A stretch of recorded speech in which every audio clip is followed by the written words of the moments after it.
और आज वही कार्य आदरणीय एस.के. दिवाकर और उनकी बहन doctor Sushma Diwakar doctor engineer होकर के आज इस समाज को एक सही रास्ता दिखाने के लिए ये बहुत बड़ा उनका कदम है जो उन्होंने इस कार्यक्रम का आयोजन किया। साथ ही इस कार्यक्रम के कराने के लिए इस समिति के उपाध्यक्ष घनश्याम दास जी और हमारे लखीमपुर खीरी से आकर के डॉक्टर आशीष वर्मा जी ने जो समाज को जगाने का कार्य किया है, ये बहुत बड़ा इनका कार्य है।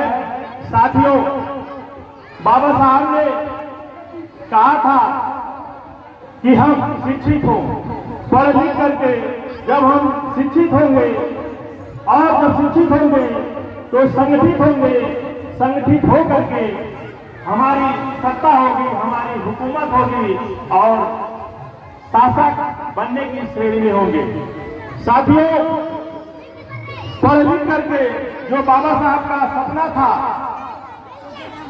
18 मार्च 1956 में रामलीला आगरा के मैदान में उन्होंने कहा था कि हमें पढ़े लिखे लोगों ने धोखा दिया। बाबा साहब अकेले गए, विदेश पढ़े और विदेश से पढ़ करके आए भारत में। जब 1920 के आसपास भारत में लौटे तो उन्होंने पूरे भारत को, जो हजारों साल से शोषित पीड़ित समाज, जो मूक बधिर था, बोलने लायक नहीं था, उसको वो उनकी आवाज बने। साथियों, आज इतने लोग पढ़े लिखे हैं, पढ़ लिख करके सारे अधिकार हमारे छीनते हुए चले जा रहे हैं, लेकिन बाबा साहब ने उस समय सारे अधिकार हमें दिला दिए थे। उस समय हमारा समाज पढ़ा लिखा नहीं था।